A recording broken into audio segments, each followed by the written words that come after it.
안녕하세요. 오늘은 커피의 수확과 가공에서 지난 시간에 이어서 건식법과 그리고 습식법에 대해서 알아보도록 하겠습니다. 이 가공 과정에는 건식법과 습식법이 있다고 말씀을 드렸고요.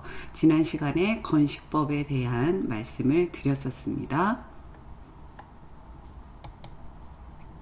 자, 가공 과정. 지난 시간에 봤던 표죠. 가공이라는 것은 체리에서 생두를 얻어내는 과정이다 라고 말씀을 드렸고요. 이 과정은 건식법과 습식법 이렇게 크게 구분된다고 했고요. 오늘은 건식법에서 자연 건조 방식 그리고 펄프드 내추럴을 비교하면서 한번 보시고요. 그리고 습식법 그리고 세척 방식 세미워시드 이렇게 여기까지 보도록 하겠습니다.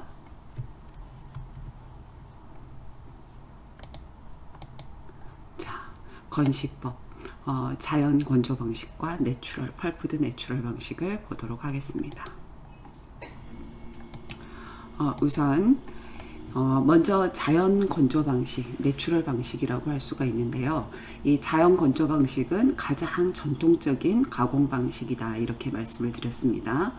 그래서 세계에서 제일 처음 커피 재배를 시작한 예멘에서는 이 커피 열매를 따지 않고 햇볕에서 계속 건조시킨 후 수분이 다 날아가면 그때 한꺼번에 수확하는 방법을 썼다고 해요. 그래서 현재도 계속 사용하고 있는 곳도 있다고 하지만 이 대부분은 체리를 수확해서 물로 가볍게 세척한 후에 건조를 시키고 있다고 합니다. 이 건식법에서 가장 중요한 것은 균일하게 건조시키는 것이라고 말씀을 드렸잖아요. 그래서 제대로 건조되지 않은 체리의 경우 썩거나 그리고 부분적으로 곰팡이가 생겨서 결점도로 구분이 되고 있습니다.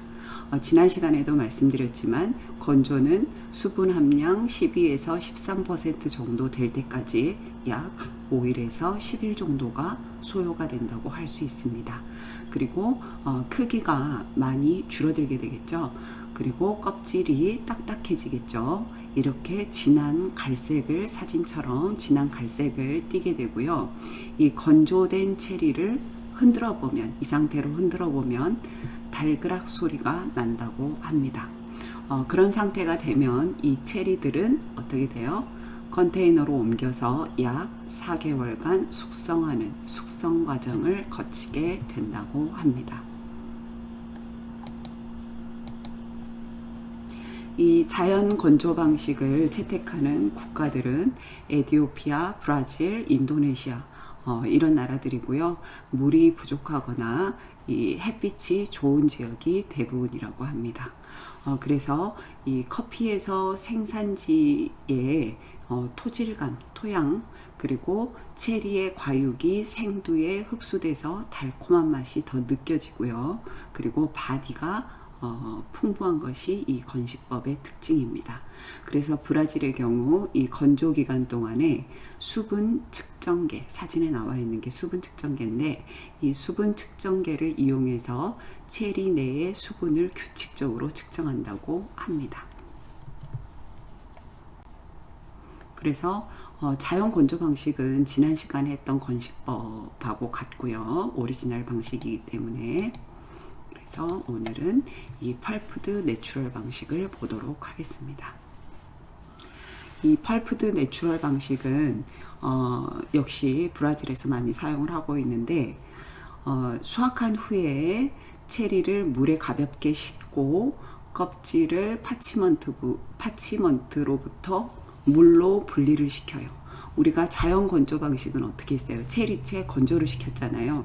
그런데 여기에서 이 펄핑을 한다고 해서 과육을 물로 제거시키는 것이 바로 펄프드 내추럴 방식입니다. 그래서 이 껍질을 분리를 시키고 나서 이 파치먼트 과육이 조금 남아있는 파치먼트를 건조시켜서 여기에서 12에서 13%의 수분이 남을 때까지 건조를 시킵니다. 그래서 왼쪽은 자연 건조 방식, 오른쪽은 파치먼트 상태로 하는 펄프드 내추럴 방식. 여기에서 바로 이 펄핑을 물로 씻는 방식을 펄프드 내추럴이다, 이렇게 보시면 되겠습니다.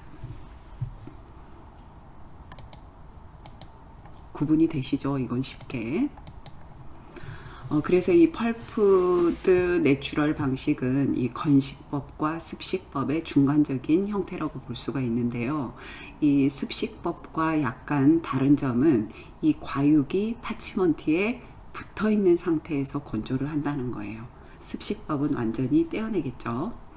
그래서 자연 건조 방식의 바디감과 단맛이 좀 떨어진다고는 할 수 있어요. 그래서 체리 과육이 묻은 상태에서 건조를 시키기 때문에 과육에 있는 단맛이 생두로 들어가게 되겠잖아요. 그런데 과육을 제거해 버리기 때문에 이 바디감과 단맛은 좀 떨어진다고 하지만 향이 풍부한 커피는 얻을 수 있다고 합니다. 그래서 물로 지금 씻어내고 있는 거 보이시죠? 그래서 자, 다음은 습식법에 대해서 알아보도록 하겠습니다. 이 습식법에는 세척 방식과 세미 워시드 방식이 있다고 말씀을 드렸습니다.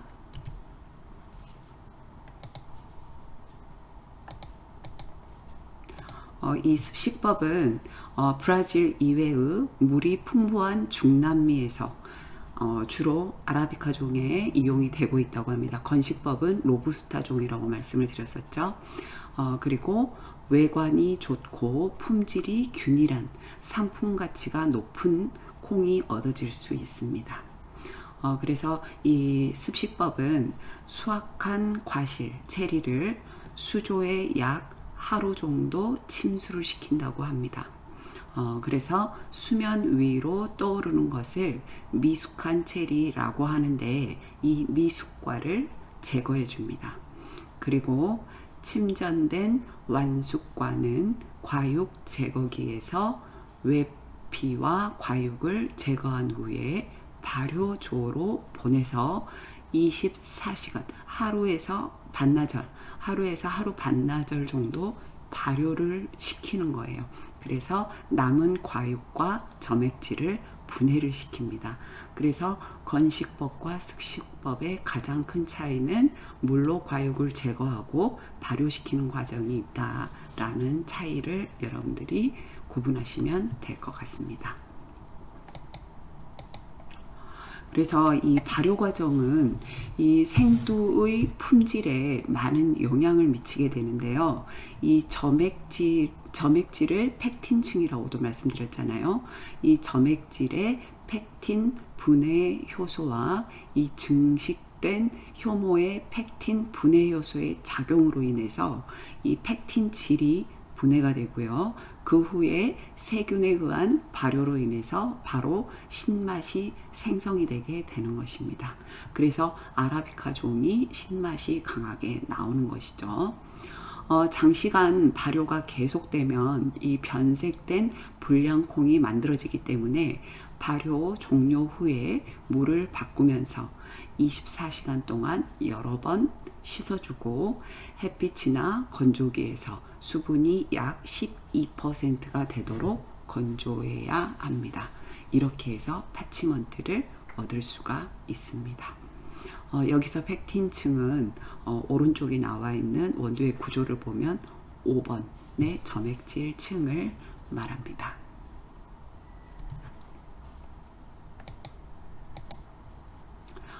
이렇게 이 파치먼트 상태의 콩이 건조 방법과 똑같아요. 여기는 탈곡 과정을 거쳐서 생두가 생산이 되고 이 품질 검사를 거쳐서 마대에 담기게 됩니다. 그래서 방금 말씀드린 대로 건식법과 습식법으로 생산된 생두의 모양을 보면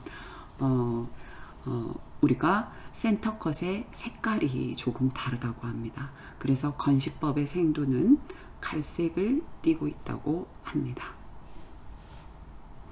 그래서 습식법은 굉장히 깨끗한 생두를 얻어내는 것이 특성입니다. 물로 씻기 때문에요. 자, 이게 습식법이었고요. 그래서 이 습식법에 대해서 방금 알아봤는데, 이 습식법은 다시 세척 방식과 세미 워시드로 구분된다고 했죠. 그래서 습식법과 세척 방법은 같아요. 워시드 방식이죠. 그리고 세미 워시드는 워시드의 중간 정도 단계다, 이렇게 볼 수가 있는데, 먼저 워시드 방식은 체리에서 과육을 벗겨내는 작업, 그래서 이걸 펄핑이라고 하는데, 이 파치먼트에 달라붙어 있는 점액질을 제거하는 과정으로 발효 과정을 이용한다고 했잖아요. 여기에서 세미워시드는 발효 과정이 없이 점액질까지 모두 물로 씻어내는 방식을 우리가 세미워시드다, 이렇게 이야기하고 있어요. 그래서 습식법에서 세미워시드는 점액질까지 모두 제거하는 발효 과정이 없는 방식이다. 그래서 세미워시드는 지금 굉장히 많이 사용하고 있습니다. 어렵지 않죠? 자, 이 워시드 방식의 가공 과정을 전체적으로 한번 살펴볼게요. 먼저 체리를 가볍게 세척을 합니다. 체리를 가볍게 세척을 하고, 그 후에 물이 담긴 탱크에 넣어서 껍질을 제거합니다. 껍질이 제거되면 과육이 남아있겠죠. 그러면 물이 가득 담긴 발효 탱크로 옮겨서 12시간에서 36시간 정도 두면서 깨끗한 물로 3번에서 5번 정도 갈아주는 것을 반복하면 과육이 제거가 되면서 발효 과정이 거쳐지게 된다고 합니다. 그래서 발효는 이 워시드 방식의 핵심인데요. 발효되는 과정에서 깨끗한 맛과 과일 향을 얻게 된다고 합니다. 이때는 수분 함량이 57% 정도라고 하고요. 발효 과정이 끝나면 건조법과 같은 방법으로 건조를 시켜서 12%의 수분 함량이 되도록 합니다. 그래서 건조할 때는 파치먼트 상태로 건조를 시키겠죠. 이 건조 후에 마찬가지로 4개월 정도 숙성을 시키고 이후에 유통이 되겠죠. 이 워시드 방식으로 가공된 커피는 맑고 깨끗한 맛을 느낄 수 있는 장점이 있다고 합니다. 그래서 방금 말씀드린 것처럼 워시드, 세척 방식과 세미 워시드의 큰 차이는 발효 과정이라고 말씀을 드렸는데, 이 워시드는 과육을 제거하면서 발효 과정을 거치고, 세미 워시드는 발효 과정을 거치지 않고 과육까지 제거하고 점액질까지 모두 제거한다 그랬어요. 그래서 파치먼트 상태에서 바로 건조시킨다, 이렇게 말씀드렸는데, 이 세미 워시드 방식은 발효 과정은 일어나지 않잖아요. 그렇기 때문에 이 깔끔한 맛이 나오는, 이 커피의 맛을 결정하는 중요한 가공 방법이다, 이렇게 보시면 되겠습니다. 그런데 이 워시드 방식은 모든 과정에 물이 굉장히 많이 소모가 되잖아요. 그래서 이 환경 오염에 대한 좋지 않은 영향을 준다고 그렇게 했습니다. 그런데 세미 워시드는 친환경적인 성격을 가지고 있고, 이 깔끔한 맛을 생산해낼 수 있다는 측면에서 최근에 많이 사용을 하고 있다고 합니다. 그래서 오늘 여기까지 이 건식법과 습식법에 대해서 모두 알아봤습니다. 그래서 건식법은 자연건조와 펄프드 내추럴 방식이 있었습니다. 그럼 자연건조와 펄프드 내추럴 방식의 차이는 뭐였어요? 네. 펄프드 내추럴은 펄핑하는 과정에서 과육을 제거하는 과정을 물로 씻겨내서 건조를 파치먼트 상태로 건조를 시킨다고 했습니다. 그리고 습식법에 워시드와 세미 워시드가 있었는데, 워시드와 세미 워시드는 물로 세척하는 과정이 모두 이루어지는데, 이 워시드는 발효 과정이 있고 세미 워시드는 발효 과정이 없다, 이런 차이가 있다고 보시면 되겠습니다. 좀 여러분들 어려웠죠? 자, 오늘은 그래서 커피 가공 방법에 대해서 오늘 모두 마무리가 됐고요. 그래서 오늘 과제를 내드리도록 하겠습니다. 자, 그러면 지난 시간에는 건식법에 대해서 제가 문제를 내드렸는데 오늘은 습식법으로 가공하는 커피 품종은 어떤 것이 있으며 커피 품종의 특성은 어떤 것인지 작성해 보세요. 이게 오늘의 과제입니다. 지난 시간처럼 제 영상이 끝나고 나면 과제를 사이버 캠퍼스에 올려주시면 됩니다. 자, 오늘도 수고 많으셨습니다. 감사합니다.